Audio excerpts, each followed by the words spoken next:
terkadang tanpa disadari bahwasanya ternyata dia sudah terjatuh, dia sudah betul-betul terjerumus ke dalam nifaq i'tiqadi. Bismillahirrahmanirrahim. Assalamualaikum warahmatullahi wabarakatuh. Innal hamdalillah nahmaduhu wa nasta'inuhu wa nastaghfiruh wa na'udzu billahi min syururi anfusina wa sayyiati a'malina man yahdihillahu fala mudhillalah wa man yudlil fala hadiyalah. Asyhadu an la ilaha illallah wahdahu la syarikalah wa asyhadu anna Muhammadan abduhu wa rasuluh la nabiyya wa la rasula ba'dah. Allahumma salli wa sallim wa barik ala nabiyyina Muhammad wa ala alihi wa sahbihi wa man tabi'ahum bi ihsanin ila yaumil qiyamah.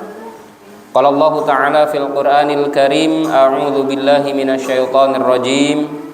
Bismillahirrahmanirrahim. Ya ayyuhalladzina amanu taqullaha haqqa tuqatih wa la tamutunna illa wa antum muslimun. Qala Rasulullah sallallahu alaihi wasallam fi hadithi asy-syarif, ittaqillaha haitsuma kunta wa atbi'i sayyi'atal hasanata tamhuha wa khaliqin nasa bi khuluqin hasanin. Allahumma la sahla illa ma ja'altahu sahla wa anta taj'alul hazna idza syi'ta sahla. Allahumma anfa'na bima 'allamtana wa 'allimna ma yanfa'una wa zidna ilma. Subhanaka la ilma lana illa ma 'allamtana innaka antal alimul hakim. Amma ba'du. Hadirin wal hadirat, bapak-bapak, ibu-ibu, saudara-saudari jamaah rahimakumullah. Marilah kita selalu mengucap puji syukur kita kehadirat Allah Subhanahu wa taala, dan kita senantiasa bersyukur atas nikmat yang Allah Subhanahu wa taala curahkan. Allah mampukan kita untuk bersama-sama melakukan segala bentuk ketaatan yang mudah-mudahan itu semuanya akan diganjar dengan pahala yang berlipat oleh Allah Subhanahu wa taala. Sebagaimanapun mungkin yang kita lakukan, dari ilmu yang kita dapatkan langsung kita praktekkan, mudah-mudahan itu diterima oleh Allah Subhanahu wa taala dari setiap apa yang kita lakukan, yang semuanya adalah bernilai ibadah. Salawat teriringkan salam semoga selalu tercurah dan tersampaikan kepada Nabiullah Muhammad sallallahu alaihi wasallam. Beliaulah yang senantiasa harus kita jadikan rujukan. Beliaulah guru terbaik bagi kita semua, guru dari semua guru, guru dari semua muallim yang ada di muka bumi ini. Beliau adalah Nabi Muhammad sallallahu alaihi wasallam. Nah, bagaimana caranya kita untuk memantaskan diri sebagai guru, khususnya bagi keluarga kita, kemudian juga nanti melebar sedikit kepada tetangga kanan kiri kita, sampai kepada cakupan yang sangat luas kepada masyarakat di sekitar kita, dan bahkan kepada umat ini, kepada kaum muslimin, maka tentunya bercermin kepada Nabi Muhammad sallallahu alaihi wasallam. Maka mudah-mudahan dengan kita selalu berguru kepada beliau, meniru, mencontoh, menapaki setiap jengkal sunnah yang beliau ajarkan, mudah-mudahan juga kita akan diakui sebagai umatnya, dan kelak kita akan bersama beliau memasuki surganya Allah Subhanahu wa taala dengan penuh keridhaan. Amin, Allahumma amin. Jamaah rahimani wa rahimakumullah, Bapak Ibu yang dirahmati Allah Subhanahu wa taala. Imam Ibnul Jauzi rahimahullahu taala, beliau pernah menyampaikan bahwa beliau menjelaskan tentang kedudukan ilmu agama yang begitu penting dan sangat bernilai dan berharga sekali. Beliau menyebutkan dan menjelaskan ilmu agama itu ibarat obor, kata beliau. Obor-obor yang dihidupkan. Sehingga ketika kita berjalan di kegelapan malam, tentunya obor itu akan membantu sekali untuk kita berjalan, untuk kita melangkahkan kaki kemanapun kita akan menuju. Akan tetapi ketika obor itu padam, maka yang ada kegelapan. Sifat kegelapan ini adalah kejahiliahan, dan itu adalah yang disukai oleh setan. Manakala kegelapan itu terjadi, maka setan akan mengarahkan kepada manusia, kepada hamba-hamba Allah Subhanahu wa taala kemanapun sesuka mereka, Jadi kalau kita ini dalam kehidupan nol dari agama, sama sekali tidak ada nilai agama yang kita pelajari, yang kita kaji di dalam setiap kita menjalani kehidupan ini, maka yang akan mengarahkan adalah setan. Jangankan gitu Bapak Ibu sekalian, ketika kita belajar hanya otodidak tanpa guru, otodidak itu boleh ya, tapi dalam catatan tetap disetorkan setiap apa yang dia kaji, yang dia kemudian dapatkan dari ilmu tersebut kepada gurunya. Bukan hanya melulu otodidak, baca buku, menghabiskan buku, kemudian berjilid-jilid. Itu juga bahkan dikatakan oleh para ulama gurunya setan. Kalau sampai hanya misalkan belajar hanya dengan buku, monoton dengan buku tanpa disetorkan juga kepada guru. Dan juga salah satu visi misi iblis yang perlu kita pahami Bapak Ibu sekalian, bahwa visi misi iblis itu bagaimana menjauhkan anak Adam dari ilmu. Nah itu. Jadi kalau sampai kemudian di detik ini, sampai akhir zaman ini masih banyak sekali manusia yang enggan menimba ilmu agama dengan satu alasan yang ustadznya nggak cocok lah mungkin, atau mungkin materinya kurang dibutuhkan lah, atau mungkin bla bla bla, dengan berbagai bentuk alasan, fix berarti memang dia sudah terperangkap dengan perangkap iblis. Dia sudah tersibukkan dengan apa yang memang dijerat oleh iblis tadi, dan dia masuk ke dalamnya, masuk ke dalam ranjau iblis itu tadi. Na'udzubillah. Bapak Ibu yang dirahmati Allah Subhanahu wa taala, jamaah rahimakumullah, malam hari ini kita akan melanjutkan materi yaitu tentang akidah ya. Seperti biasa kita masuk bagaimana kemudian kita harus waspada dan mewanti-wanti kepada diri kita sendiri, kepada diri kita pribadi tentang perbuatan nifak atau tentang sifat munafik. Maka kita jadikan sebuah judul pada malam hari ini, kajian kita tentang munafik tanpa sadar. Adakah yang seperti itu? Banyak. Kalau disebut oknum tapi kok seember gitu bahasanya. Kalau disebut hanya oknum berarti cuma beberapa orang, akan tetapi ini banyak, makanya disebut oknum bukan ya. Akan tetapi sudah menjadi terorganisir. Seolah-olah sudah betul-betul mereka ini terorganisir dan kemudian tersusun rapi dari rencana-rencana yang mereka lakukan untuk menenggelamkan dinul Islam ini, atau bahkan menenggelamkan dirinya sendiri ke dalam sebuah kebinasaan. Bapak Ibu yang dirahmati Allah Subhanahu wa taala, jamaah rahimakumullah, orang-orang munafik ini adalah kerumunan manusia, golongan-golongan manusia yang akan menempati neraka yang paling dikeraknya. La haula wala quwata illa billah. Bayangkan coba, di permukaannya saja sudah sangat mengerikan sekali, apalagi sampai ke dasar di keraknya, dan itu tidak akan diangkat oleh Allah Subhanahu wa taala. Orang-orang munafik ini terbagi menjadi dua. Yang pertama adalah nifak i'tiqadi, kemunafikan yang muncul memang betul-betul mendasar dalam dirinya, dalam jiwanya, di hatinya itu dipenuhi dengan penyakit-penyakit hati. Di dalam hatinya itu dipenuhi dengan sifat munafik. Itu namanya nifak i'tiqadi, dan ini di dalam agama Islam, diatur di dalam syariat Islam, bisa mengeluarkan seseorang dari millah, atau bisa mengeluarkan seseorang dari agama Islam itu sendiri. Kadang tanpa sadar Bapak Ibu sekalian, terkadang tanpa disadari bahwasanya ternyata dia sudah terjatuh, dia sudah betul-betul terjerumus ke dalam nifak i'tiqadi. Sebagaimana ya kisah-kisah yang selalu diangkat oleh para ulama ketika Abdullah bin Ubay bin Salul, yang mana dia ini memposisikan diri bahkan seolah-olah sebagai sahabat Nabi, akan tetapi sebenarnya dia ini adalah gembong munafikin di zaman sahabat, di zaman Rasulullah Shallallahu Alaihi Wasallam. Nggak salah-salah, sholatnya pas di belakang Nabi.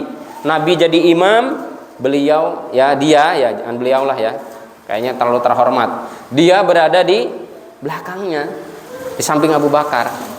Supaya apa? Supaya orang konangan, supaya tidak ketahuan kalau bahwasanya dia ini adalah sebenarnya orang munafik. Dalam keyakinan dalam hatinya, gimana caranya Islam itu harus runtuh, gimana caranya Islam itu harus punah, bagaimana caranya kaum muslimin ini habis di muka bumi ini, dan yang menyebar, yang ada di muka bumi ini hanyalah kejahatan, keburukan, bagaimana para pengikut hawa nafsu. Meskipun casingnya ya muslim. Nah itu nifaq i'tiqadi seperti itu, bahaya. Kalau dalam bahasa kita, dalam istilah bahasa Indonesia itu adalah musuh dalam selimut. Ya orang konangan. Ya namanya juga musuh dalam selimut. Maka banyak sekali perjuangan dinul Islam, perjuangan kaum muslimin itu kalah bukan karena kekuatan musuh itu lebih besar para jamaah sekalian. Kalau kita misalkan merujuk kepada bagaimana peperangan yang dilakukan oleh Nabi dalam perang Tabuk. Perang Tabuk itu Nabi hanya membawa berapa pasukan coba? Melawan orang Romawi. Kenapa kok bisa Tabuk ini bisa menjadi saksi kemenangan kaum muslimin? Karena apa? Bukan karena apa-apa. Tentunya satu pertolongan Allah Subhanahu wa taala. Karena apa? Karena memang di situ juga orang munafik tidak ikut serta. Coba bayangkan ketika ada kekalahan, ketika ada banyak sekali korban jiwa dari kaum muslimin, kebanyakan adalah di situ banyak pengkhianatan. Banyak sekali munafik-munafik yang berperan, yang mereka mengambil bagian tapi untuk gembosi. Tapi untuk mencoba apa? Supaya kaum muslimin ini lemah semangatnya. Kalau di dalam bahasa kita ngedon dia ya. Supaya apa? Supaya tidak ada mentalnya jatuh. Inilah kebiasaan orang-orang munafik. Dan Allah Subhanahu wa taala akan mengumpulkan orang-orang kafir, akan mengumpulkan orang-orang munafik itu di dalam neraka jahanam. Kata Allah Subhanahu wa taala, "Innallaha", sesungguhnya Allah itu, "jami'ul munafiqina wal kafirina fi jahannama jami'a", akan mengumpulkan orang-orang munafik. Yang pertama kali munafik yang disebut oleh Allah Subhanahu wa taala karena apa? Bahaya. Kemudian yang kedua, kebahayaan kedua bagi orang-orang beriman, orang-orang kafir. Maka kata Allah, sesungguhnya Allah akan mengumpulkan orang munafik, akan mengumpulkan orang-orang kafir fi jahannam jami'a, di dalam neraka jahanam secara keseluruhan tanpa terkecuali. Gak ada ceritanya dispensasi bagi orang munafik ketika dia tidak bertobat. Tidak ada ceritanya dispensasi nanti atau keringanan yang Allah berikan bagi orang munafik ketika dia masuk ke dalam neraka, atau orang kafir ketika masuk dalam neraka ketika dia tidak bertaubat kepada Allah Subhanahu wa taala sebelum maut menjemputnya. Jamaah rahimakumullah, maka tentunya kita sangat harus waspada. Karena apa? Fitnah akhir zaman ini begitu berat. Sangat berat sekali ya. Sehingga semuanya mungkin bisa dikatakan ya banyak yang abu-abu.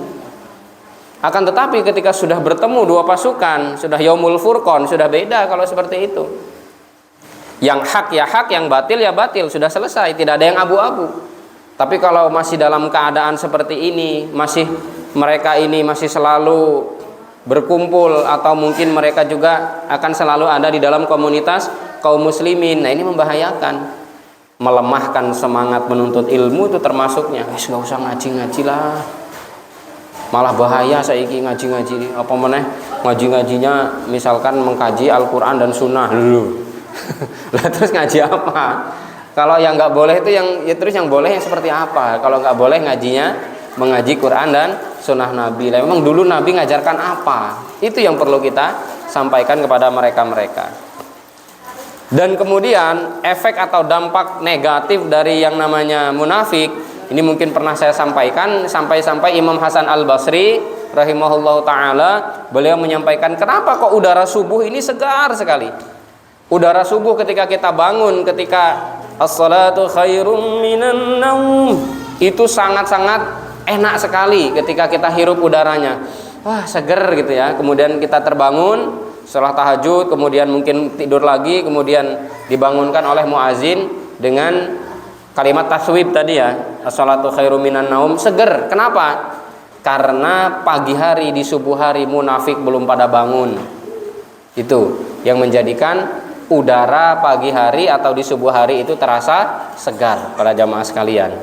Tapi ketika sudah mulai pagi, artinya pagi ini sudah mulai mungkin matahari mulai terbit, jam-jam 7 mulai waktu duha, mereka sudah mulai bangun. Bahkan mungkin ada yang baru bangun jam 9, jam 10. baru udara mulai tercemari dengan kemunafikannya. Na'udzubillah min dzalik. Jamaah rahimani wa rahimakumullah. Nah, di dalam hal ini kita akan mencoba menjelaskan ciri-cirinya. Yang kita tahu tadi adalah mungkin sering kita ketahui bahwasanya nifak itu nifak yang amali saja. Idza haddatsa kadzdzaba wa idza wa'ada akhlafa wa idza tumina khana. Ayatul munafiqina tsalatsah, kan gitu ya. Ini yang sering dihafal oleh para santri. Tanda-tanda munafik ada 3. Idza haddatsa kadzdzaba, kalau dia ini berbicara selalu dusta. Wa idza wa'ada akhlafa, kalau berjanji pasti ingkar janji. Pasti dia akan mengingkari. Wa idza tumina khana, kalau dipercaya pasti dia berkhianat. Itu adalah ayatul munafik atau tanda-tanda munafik. Ini nifak amali atau nifak perbuatan. Tidak sampai mengeluarkan dari milah Islam, tapi kalau terus dikumpulkan, kalau terus kemunafikannya itu diakumulasi, terus-terusan itu ditumpuk ya perbuatan-perbuatannya tadi, maka bisa berpotensi, bisa berkemungkinan dia jatuh atau masuk ke dalam nifak yang akbar, sehingga bisa mengeluarkannya dari dinul Islam. Sejatinya berarti sudah bukan muslim lagi. Maka ada ciri-ciri ya nifak yang termasuk dalam nifak i'tiqadi ini yang perlu kita waspadai, perlu kita ketahui, dan juga bersama-sama untuk kita perangi. Yang pertama, Bapak Ibu jamaah rahimani wa rahimakumullah, adalah ciri-ciri dari nifak i'tiqadi ini mendustakan Rasulullah Shallallahu alaihi wasallam. Ya, jadi salah satunya dari 6 poin, di sini ada 6 poin ya, bahwasanya mereka selalu mendustakan Rasulullah Shallallahu alaihi wasallam. Bagaimana caranya Rasulullah itu dihilangkan ajarannya atau asar kebaikan atau jejak-jejak kebaikan kesalehan Nabi Shallallahu alaihi wasallam harus bisa ditenggelamkan. Dengan apa? Di framing dengan framing negatif.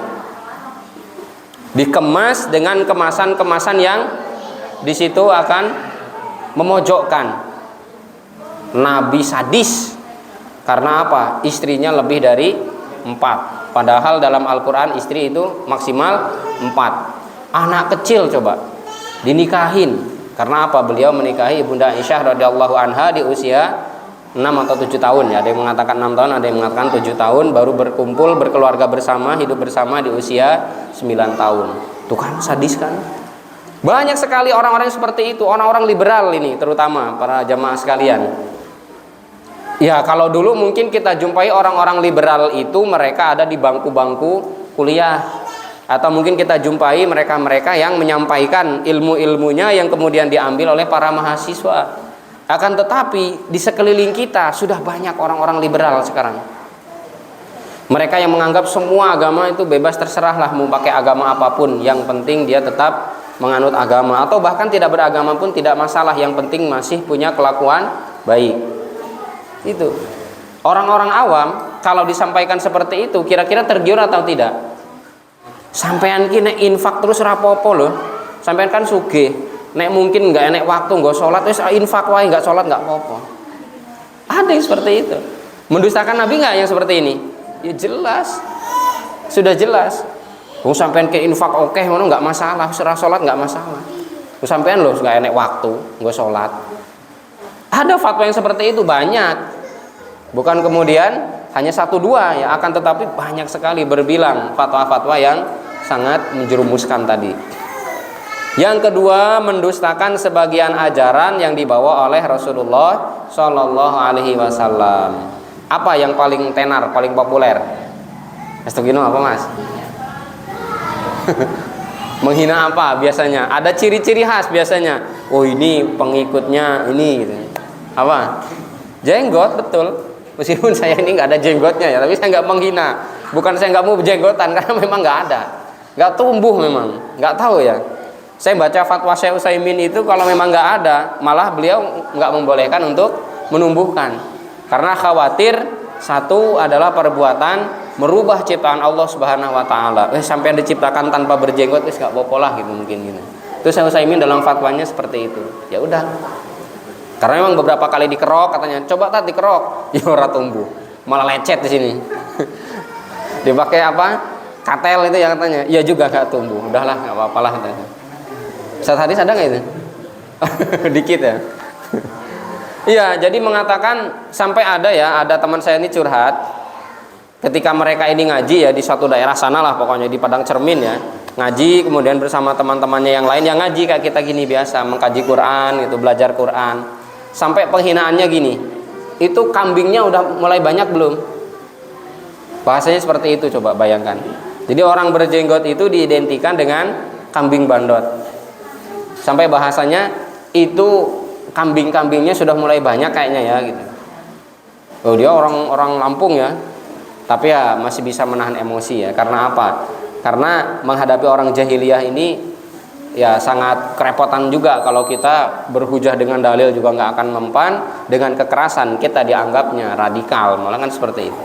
Akhirnya serba salah. Ya sudah biarkan saja, doakan saja. Menghina celana cingkrang. Padahal sebenarnya masalah celana itu nggak masalah sebenarnya. Yang dimasalahkan itu hatinya. Paham ya? Bisa dipahami ya?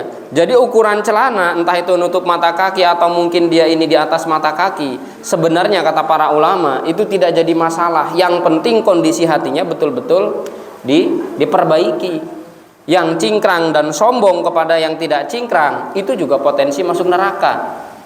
Bisa dipahami ya?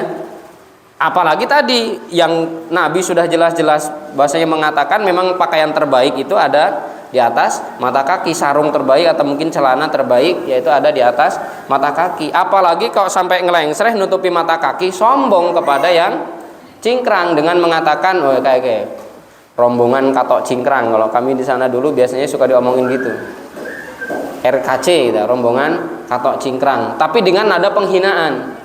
Padahal kami pun tidak pernah menjelek-jelekkan mereka. Dengan apa? Ketika mereka musbil atau ketika mereka ini dalam keadaan isbal. Nah ini yang masalah itu hatinya. Kalau sampai dia ini isbal kemudian sombong, parah lagi, dua berarti. Dan yang cingkrang juga kalau sombong itu juga akan berpotensi tadi masuk ke dalam api neraka. Karena apa? Hatinya. Yang terbaik seperti apa? Yang cingkrang dan tidak sombong dan selalu tawadu. Dan juga menjadikan dirinya orang-orang yang hanya ingin memperbaiki diri, bukan orang yang paling baik. Itu yang paling selamat ya. Cadar ya termasuknya. Karena cadar itu hanya dalam satu madhab saja yang mewajibkan. Dalam madhab Imam Syafi'i cadar wajib. Wajib cadar. Madhab Hambali juga sama seperti itu. Dalam madhab yang lain longgar. Cadar tidak wajib tapi keutamaan bagi kaum wanita. Ada juga yang kemudian memframing, tuh coba yang cadaran-cadaran itu gini-gini, yang pakai hijab apa enggak sumuk nih, pakaiannya kegedean gini-gini. Loh kita nggak pernah mencela juga orang-orang yang pakai kerudung kecil. Pernahkah kita lisan kita mungkin seperti itu? Kalau pernah kita muhasabah. Kita berusaha untuk menarik omongan tadi kemudian memberikan nasihat. Mbak Yu atau Mbak Bu, bahwa berhijab itu perintah Allah, bukan budaya. Kalau disebut itu budaya Arab, kenapa kok orang-orang Arab terdahulu sebelum Nabi diutus kok nggak pakai jilbab? Kembalikan ke sana. Ini logika. Ini orang liberal biasanya membalikan fakta, memutarbalikkan fakta atau ya dia memutar ini kita, apa logika kita. Oh iya ya. Bahasanya jilbab itu adalah budaya Arab. Oh, coba kembalikan. Arab jahiliyah pada pakai jilbab apa enggak? Enggak. Ya enggak. Nah ini yang perlu kita pahami. Jadi mau sumuk mau enggak sumuk karena itu perintah ya tinggi kan gitu. Kalaupun jenengan baru bisa pakai hijab kecil, pakai jilbab kecil, pakai khimar, ya monggo enggak masalah. Yang penting jangan menjelek-jelekan yang sudah berhijab secara sempurna. Karena apa? Ada perintahnya. Al-Qur'annya sudah mengatakan seperti itu. Jadi kalau kita keterbatasan di dalam diri kita, tidak menjudge atau mungkin menghakimi yang lain, itu salah. Nih ibu-ibu ya, halo ibu-ibu ya, yang yang sudah berhijab jangan sombong juga, jangan lantas sombong, jangan mengatakan, alah kudu mucili, orang masuk surga we. Naudzubillah, jangan bu ya, nggak boleh. Bahkan kalau bisa komunitas ini ya, komunitas Uswatun Hasanah ini, ummahatnya ini, kalau ada yang masih kerudunya kecil, iuran belikan. Itu luar biasa itu. Aku era itu kok kayak bapak aku loh, tat gitu. Nanti hujahnya gitu nanti. Wong bojoku lho ora tau nukoke. Karena apa? Karena memang itu adalah bagian dari pakaian takwa. Walibasut taqwa dzalika khair, kata Allah gitu. Dan pakaian takwa itu adalah yang terbaik. Yang ketiga, sifat yang ketiga, para jamaah rahimakumullah, membenci Rasulullah. Kalau tadi mendustakan, pelan-pelan, alon-alon dia ingin menghilangkan ajaran Nabi itu dengan didustakan, sekarang dibenci ya. Membenci Nabi SAW dengan cara apa? Direndahkan harkat martabatnya, direndahkan semua sunnah-sunnahnya, direndahkan. Alah opo loh, Muhammad itu cuma anak yatim kok, anak ingusan. Pernah kan ada yang menyampaikan seperti itu? La haula wala quwata illa billah. Coba sampai bahkan Allah sendiri saja, para jamaah sekalian, Bapak Ibu sekalian, Allah Subhanahu wa taala itu bukan tidak berani ya, tidak pernah memanggil nama beliau secara langsung dengan bahasa Muhammad kecuali ketika menetapkan beliau sebagai rasul. Wa ma Muhammadun illa rasul qad khalat min qablihir rusul. Hanya itu, karena yang lain-lainnya Allah Subhanahu wa taala menyapa dengan ya ayyuhal muzammil, wahai orang yang berselimut. Kepada siapa? Nabi Muhammad. Ya ayyuhal muddatsir, sama, wahai orang yang berselimut juga. Kemudian apa? Ya ayyuhan nabi, wahai seorang nabi, ya. Tidak kemudian langsung ya Muhammad, itu tidak. Beda dengan pada Nabi Nuh, ya Nuh, ya Musa, ya Isa, ya Ibrahim. Allah Subhanahu wa taala langsung menyebut nama nabi dan rasul, kalaupun mereka ulul azmi langsung dengan bahasa namanya ya, langsung dengan namanya langsung, ya Ibrahim, ya Musa, ya Isa, ya Nuh gitu ya. Akan tetapi bagi Nabi Muhammad sallallahu alaihi wasallam, Allah Subhanahu wa taala langsung dengan lakopnya atau dengan gelarnya tadi, rasul, nabi. Nah, sekali tadi ketika Allah Subhanahu wa taala menetapkan kerasulan kepada Nabi Muhammad, supaya tahu nabi akhir zaman itu namanya Muhammad bin Abdullah. Jadi kok sampai dibenci ya Nabi Shallallahu alaihi wasallam ini atas dasar apa? Ini alangkah jahatnya ya manusia yang Nabi Shallallahu alaihi wasallam saja selalu berpikir akan nasib dari manusia tadi, yang mungkin manusia tadi berusaha untuk membenci kepada Nabi Shallallahu alaihi wasallam, ternyata Nabi Shallallahu alaihi wasallam sangat mencintainya. Allahu Akbar. Kita gimana coba Bapak Ibu sekalian, ketika kita benci kepada seseorang, getingnya minta ampun pokoknya, aku ini sangat benci kepada fulan. Ternyata yang dibenci itu sayangnya luar biasa kepada kita, menunjukkan kasih sayangnya kepada kita semuanya. Isin orang kira-kira. Kalaupun memang kita tidak pernah bertemu dengan Nabi Shallallahu alaihi wasallam, tapi kita yakin beriman kepada risalahnya dan kepada keberadaan Nabi Shallallahu alaihi wasallam. Yang keempat, membenci sebagian ajaran yang dibawa oleh Rasulullah Shallallahu alaihi wasallam. Dalam hal ini adalah yang paling krusial ya, itu adalah bahasa al-jihadu fisabilillah. Jihad ya, mengatakan jihad tidak relevan untuk akhir zaman. Jihad ini adalah sebuah kejahatan. Jihad itu adalah sebuah akar-akar melalui akan menjadi sebuah perbuatan-perbuatan yang radikalisme itu. Ya, kalau misalkan sebagaimana orang-orang yang mereka tidak bertanggung jawab, tidak paham tentang fikih jihad, iya.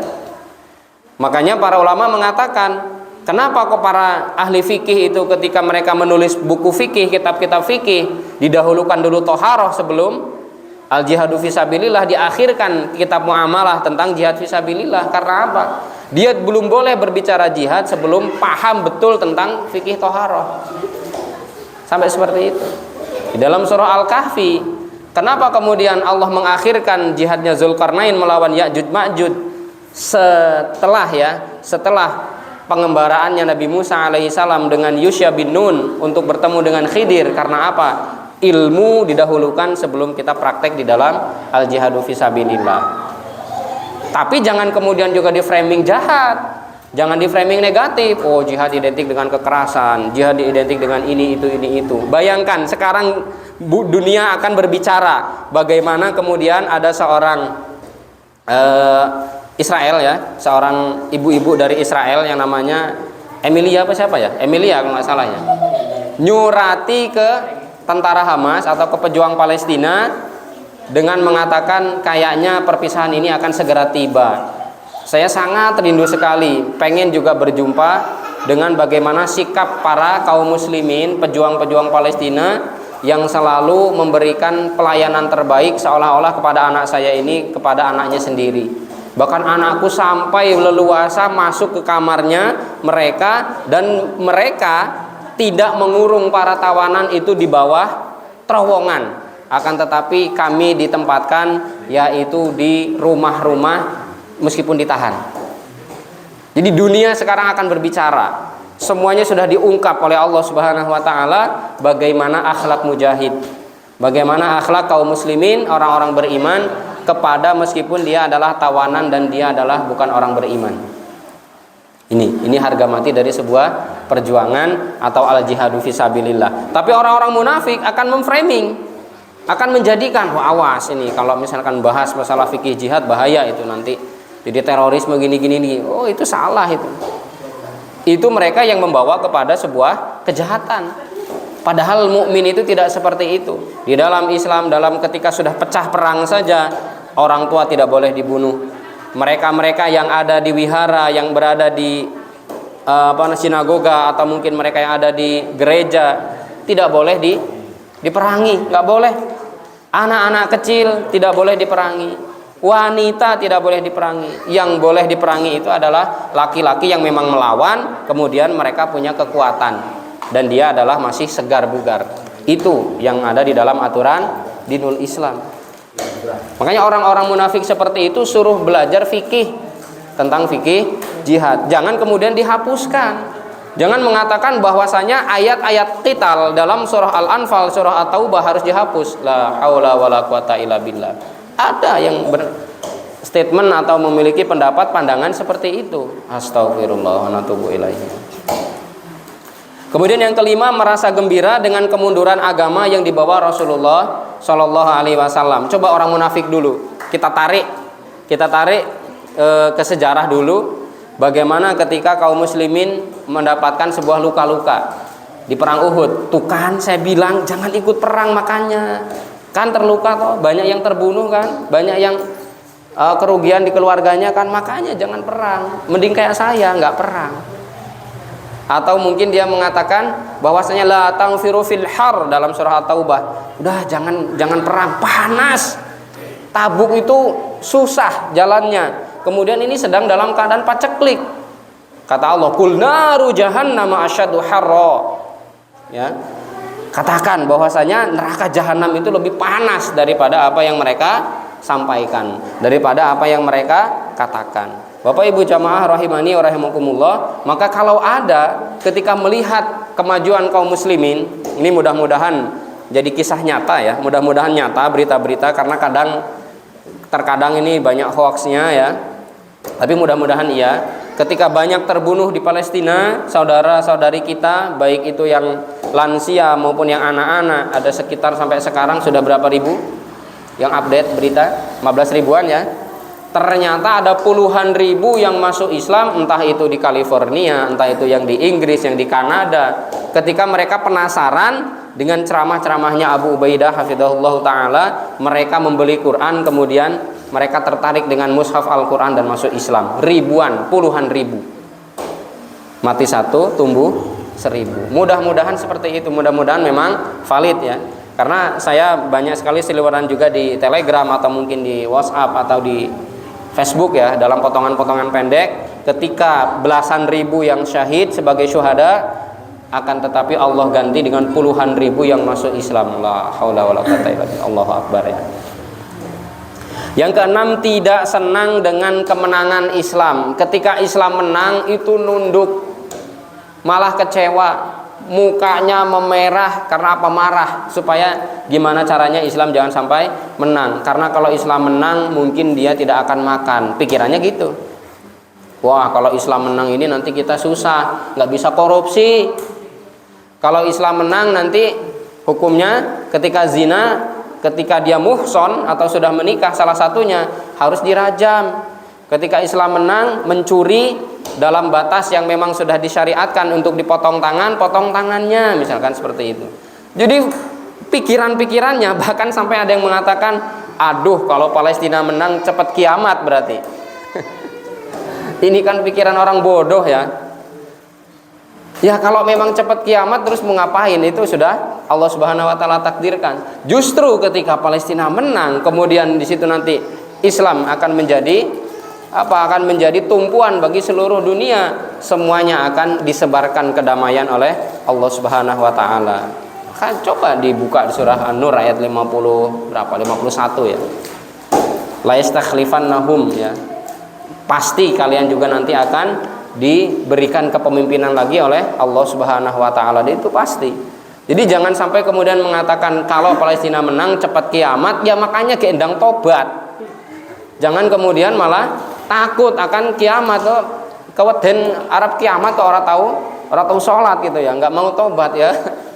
Itu kan hanya lelucon-lelucon orang-orang yang bodoh ya, orang-orang yang tidak pernah memiliki keimanan kepada Allah Subhanahu wa taala. Jamaah rahimani wa rahimakumullah, sebagaimana yang tadi saya sampaikan, kata Allah Subhanahu wa taala ini dalam surah An-Nisa ayat 145, innal munafiqina fid darqil asfali minan nar wa lan tajida lahum nasira. Sesungguhnya orang-orang munafik itu akan berada di keraknya neraka dan tidak ada yang bisa menolong sedikit pun. Tidak ada satupun makhluk Allah Subhanahu wa taala yang mampu menolongnya, mengangkatnya. Karena apa? Sudah menjadi garis takdir dari Allah Subhanahu wa taala, ketetapan Allah. Orang-orang munafik itu adalah mereka musuh dalam selimut, atau bisa disebut adalah duri di dalam daging. Bayangkan kalau duri di dalam daging, lagi enak-enak makan daging, ternyata di dalamnya ada duri. Waduh, nyokrok. Di bagian langit-langit mulut kita darah dong. Apalagi sampai ditelan. Ya makan duri kita. Karena apa? Di dalam dia nggak kelihatan, tidak terlihat, tidak nampak, tapi sangat membahayakan. Jamaah rahimani wa rahimakumullah, waspadai juga sifat-sifat ini. Kata Nabi SAW, arba'un man kunna fihi munafiqon karena munafiqon khalison. Ada 4 kriteria, 4 ciri-ciri. Kalau orang ini ada di dalam dirinya, berarti dia juga bisa dikatakan seorang munafik khalison, tulen. Munafik tulen. Wa man kanat fihi khaslatun ya, khaslatun, dan siapapun yang ada salah satu dari ciri-cirinya, minhunna kanat fihi khaslatun minan nifaq. Dia juga bisa digolongkan orang yang berpenyakit nifak ya, hatta yada'aha, sehingga dia mau meninggalkan perbuatan tersebut. Idza tumina khona, kalau dia dipercaya malah berkhianat. Jangan lupa ya, nomor sekian. Ketika sudah terpilih berkhianat. Itu kan dulu. Wong saya mau membalikkan modal-modal saya yang saya sebar-sebarkan ke kalian aja nggak ini kok belum selesai. Udahlah, saya pokoknya korupsi dulu, selesaikan dulu, baru kemudian akan saya penuhi. Nah ini idza tumina khana, ketika dipercaya dia khianat. Kita sebagai manusia, Bapak Ibu sekalian, kita juga sudah diberikan kesempatan hidup oleh Allah. Ketika kita dijanji dalam sebuah mithaq yang ada yang mana ketika kita berada di rahim ibu kita masing-masing, ketika Allah mengatakan alastu birabbikum, apakah kamu yakin bahwa aku adalah Rabb kalian? Kita menjawab qalu bala syahidna, ya Allah kami bersaksi ya Allah engkau adalah Tuhanku. Maka ketika lahir ke muka bumi gak mau sholat, gak mau zakat, gak mau puasa, punya uang harta banyak melimpah, gak mau haji minimal umroh, pengkhianat berarti. Tidak mau menunaikan setiap perintah-perintah Allah Subhanahu wa taala. Punya waktu luang, punya badan sehat, segar bugar, nggak mau menuntut ilmu, pengkhianat berarti. Karena apa? Karena dia tadi punya waktu luang, sehat, segar bugar, dan kemudian juga bahkan mungkin ya dia ini memiliki kesempatan yang terbaik untuk bisa menimba ilmu agama, tapi dia biarkan hanya untuk asik nonton TV, asik dengan HP-nya, asik di rumahnya, bahkan mungkin melamun ke sana ke sini, maka pengkhianat dia kepada Allah Subhanahu wa taala. Naudzubillah min dzalik. Sedikit lagi, wa idza haddatsa kadzaba. Kalau berbicara banyak bohongnya. Ya sebagaimana setannya. Setan, iblis, ketika dia ini mencuri kabar, mencari dengar dari langit, kemudian turun dia mengabarkan kepada para kahin, para dukun, itu bohong. Banyak bohongnya. Dan banyak sekali kedustaan-kedustaan yang dibungkus oleh mereka-mereka, baik setan bentuk jin maupun setan bentuk manusia, yaitu yang disebarluaskan kepada manusia. Yang orang-orang jahil, orang-orang awam pasti akan percaya. Oh iya ya. Orang jahil ya, karena dia nggak punya pegangan, tidak punya pijakan, makanya ya ngono-ngono wae ya, angguk-angguk aja, padahal ternyata itu menyesatkan. Wa idza ahada ghadara, kalau dia berjanji maka dia akan ingkar janji. Sudah jelas-jelas janjinya itu adalah sudah disepakati bareng-bareng. Yuk kita ini mau mendirikan majelis taklim, kita mau menghidupkan lagi taklim kita mau bersama-sama membangun komitmen bersama umat, memahamkan diri, memahamkan keluarga, memahamkan umat ini tentang agama Islam. Di tengah perjalanan protol tanpa sebab, itu adalah termasuk orang yang dalam hatinya ada penyakit nifak. Tapi kita nggak boleh tunjuk, oh munafik kamu, nggak boleh, seperti itu tidak boleh. Akan tetapi harus yakin bahwasanya dia di dalam dirinya ada penyakit nifak di dalamnya. Iya, yang seperti itu. Karena apa kata Nabi? Al muslimu ala syurutihim. Seorang muslim terikat dengan perjanjian-perjanjian yang dia buat. Jangan suka hobi buat-buatnya saja, akan tetapi tidak mau memakmurkan. Sama dengan masjid. Bukan hobi bangun kemudian sampai cari dana sana sini, akan tetapi tidak mau memakmurkan. Dosa kita. Terakhir, wa idza khasama fajara. Kalau dia berselisih pasti culas, kelicik dia akan bermanuver, atau mungkin dia akan mencari bantuan yang lebih banyak, lebih kuat supaya bisa mengalahkan dari perselisihan itu tadi. Ketika dia ini jidal, kalah dalam jidalnya, kalah di dalam adu pendapat, adu argumennya, sumpah serapah yang akan disampaikan. Oh laknat kamu, oh dasar, wah mungkin dengan berbagai bentuk celaan-celaan ini tadi. Mereka adalah termasuk di dalamnya ada penyakit nifaq. Wallahu a'lam bishawab. Barakallahu fikum para jamaah rahimani wa rahimakumullah. Jazakumullah khairan ala husni itimamikum. Kita akhiri kajian kita malam hari ini. Alhamdulillah selesai di poin yang keempat ya. Jangan sampai menjadi orang munafik tanpa sadar. La haula wala quwata illa billah. Kita tutup dengan doa kafaratul majelis dan diakhiri dengan hamdalah. Subhanakallahumma wa bihamdika asyhadu an la ilaha illa anta astaghfiruka wa atubu ilaik. Alhamdulillahirabbil alamin. Billahi taufiq wal hidayah. Wassalamualaikum warahmatullahi wabarakatuh.